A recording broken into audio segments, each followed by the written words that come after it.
£2 leftover starter, I have gathered a range of different ingredients, and the ingredients I have gathered out of my fridge for an appetizer, as a little accompaniment on the side of my starter appetizer. I've got some olives in olive oil, so that's going to cover my sauce. And I've just got some tomatoes left on a vine. And I'm going to make a little olive and tomato salad to go on the side. Then I've got eggs in my fridge, so I thought that would be a really good one to utilise. So I'm going to make some individual frittatas. So that's like a deep omelette, but we cook them in muffin cases. So I've got some leftover grated cheddar. I've got a little handful of spinach. I have got my half an onion, and I've got half a pepper left over in my fridge, and I've actually got some chives from making a fish pie. So that's mine. Now, I did say that it needed to have a store cupboard ingredient as well, so I'm just going to grab some sort of mixed herb to go with the chives. So I'll go with some oregano, and actually I've just seen something else that I can do. I've got some balsamic vinegar, so I can put the balsamic vinegar with the oil in the olives and really make that a lovely salad to go with. So that's all the ingredients. What I'm going to do now, guys, is I'm going to preheat my oven because I'm going to be making these little frittatas to go into here, so I need my oven preheated. So going to go on to 200 degrees. If you've got a fan, that's 180. My oven's really quite hot, so I've just turned that down.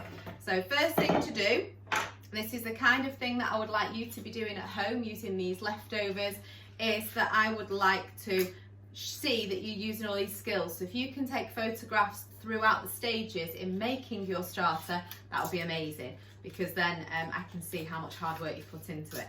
So I'm just going to do 6 of these, probably serving for 2 people. Maybe you could have a couple of them each. You wouldn't want to fill them up too much with a starter. So I'll do 6, might have a couple left over. So 6 of those on there. So I'm just going to set that to one side, ready.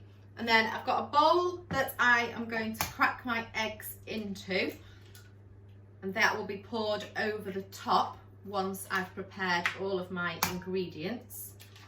So pop that in there. I have got my waste bowl on the floor. I'm not just throwing my ingredients on the floor, I'm not that scruffy. And then just whisk that up slowly, being careful not to throw the egg out of the bowl. Whisk it all up so that we're mixing the egg white and the yolk together. There we go. Get rid of that. And then I'm going to just pop in a pinch of the dried seasoning. So as I said, using some oregano just to tick that box of using store cupboard ingredients. I'm also going to season it. So these are just my little salt and pepper egg cups that I use. So a little bit of salt, pinch of black pepper, and that's my egg mixture now done. So I'm just going to set that to one side. And then we are going to chop up all the ingredients that go into it for these frittatas, and then we'll add those into the cases, and we will pop the ingredients into those cases and pour the egg over the top. So everything's got to be chopped really finely.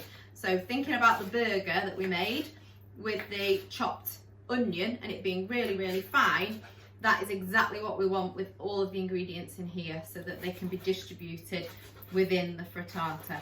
So I'm just going to slice up the pepper using claw grip. I've not even used half the pepper, I've probably used just over a quarter of it. So that is done. With the onion, obviously exactly the same as what we've been taught to do. Taking the top of the onion off, we want to leave the root on so that it doesn't bleed, so we're not ending up crying everywhere. We want to keep that root on.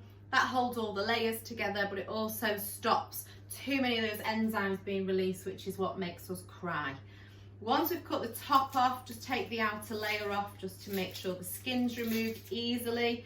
If you try and peel the whole onion first of all, that's when you'll end up crying a lot more. So take those off. And then because we are dicing, I want to go through the centre all the way along. And then I'm going to put a couple of cuts this way horizontally just to break up the layers. and then I'm going to use claw grip and cut through. And again, probably won't even need half the onion. You don't want the onion to overpower it. So probably about 1/4 of the onion there is fine. Chives, you can just dice these so they can just go all the way along, a little bit like how we did spring onions, I guess. Cut those up all the way along, and they can be placed on the top. And then the last thing, spinach. Now, obviously spinach normally leave whole and it'll wilt down, but because the cupcakes are quite small, what I'm going to do is the chiffonade method instead. I just want the leaves, so I'm just going to pile them up on top of each other, like so. Roll them, and then shred them. So I'm putting them into strips so I can sprinkle them into the mixture, like so. So that's my ingredients all diced up. So next thing for me to do is the cheese. So I'm just going to grate a bit of cheese. The cheese is going to be a bit of a topping, so that will really add a lovely finish to the frittatas. So using the large grate, and I won't be grating all this cheese by any means, but you're just going to grate a small amount of the cheese, just so you've got a nice little pile for sprinkling. Bring it down, that will be plenty. So that's the ingredients ready. So I'm going to bring the cupcake cases back, or muffin cases. They're slightly deeper, so they are better. And then all I'm going to do is in the bottom of each one, put a few onions, and then do a few peppers, a bit of spinach, and we're just going to really mix these ingredients up, making sure that every one has got a nice blend of the ingredients. Now, I've just realised something. What am I doing wrong, hygiene-wise? What have I not worn today? Phoebe? Is it a hairnet and gloves? Yep, so gloves not necessarily, just because I'm not handling anything that's that high risk. But yeah, I could have had my hair back. What else am I missing? What am I not wearing? Go on. Is it a bracelet? No. An apron. An apron, yes. Now I am at home, I am making it for myself, and I'm sure your parents don't put their aprons on just to make tea every night, but I should have an apron on, okay? So just bear that in mind. Right, so now I've got my spinach inside there, I've got my peppers, I've got my onion. I'm going to put a little bit of chives. Chives are quite strong in taste, they are part of the onion type family, so they've got that little kick to them, so don't put too much. That's now ready for me to pour the eggs over. Now I don't know how far my eggs are going to go mixing wise. Just mix the spices in, so it might be that I don't end up making 6. Let's have a look. No, only gone as far as 3. I'm going to get another egg out of my fridge because I would like to make slightly more. Fridge is closed now. Right, so I'm just going to do 2 more quick eggs in there and season them, just so that we can get that mix done. Put my whisk back. Bit of salt and pepper. Now you want to leave a little gap. If these are the kind of easy starter that you would like to make, then just leave a bit of a gap, because they will rise as they cook. The egg will go higher. So make sure that you don't fill it right the way to the top.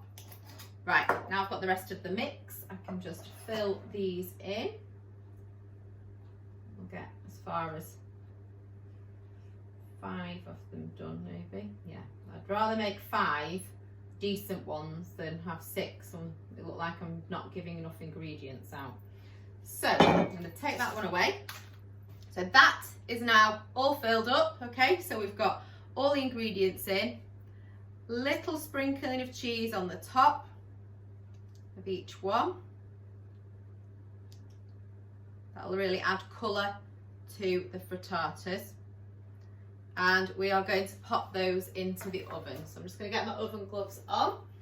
Pop these in the oven. They take about 12 to 15 minutes. So I'll just quickly show you how I'm going to do my salad. And then we can do a little bit of work and come back to them.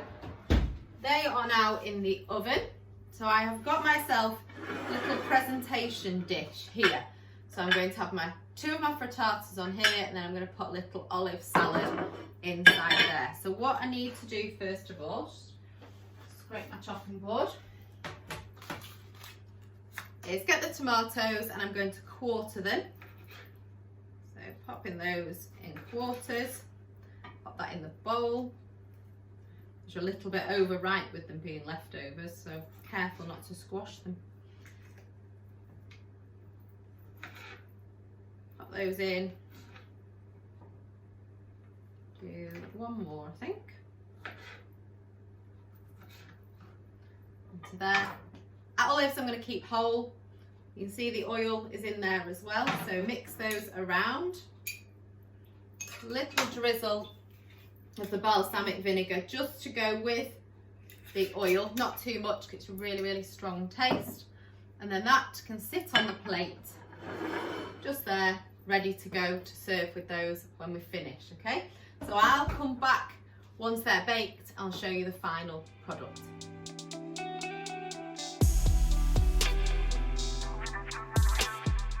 Right, so I'm going to take these out of the oven now just to show you. So oven gloves on. I'm just going to get a little protector for my work surface because I don't want to be burning my work surface. So pop that onto there, and then I can put the frittatas on and you can have a look at what they look like. So you can see now, have a look, frittatas there, you see guys? All of those now nicely risen, lovely golden colour to the top where the cheese is obviously melted as part of the frittata. So what I'm going to do very carefully so that I don't burn my fingers is I'm just going to take 2 of them out, pop them onto there, and that is a leftover starter, okay? So that's just all the starter we've made there. I'm just going to show my little camera on the side. So we've got the maximum of 8 ingredients inside the frittata, all using leftovers with the appetising side, the salad on the side or some sort of accompaniment on the side. So that's your challenge now, is to be able to create something like that yourselves. Obviously design it first and then photograph as you're going along to show your skills as well as the final product.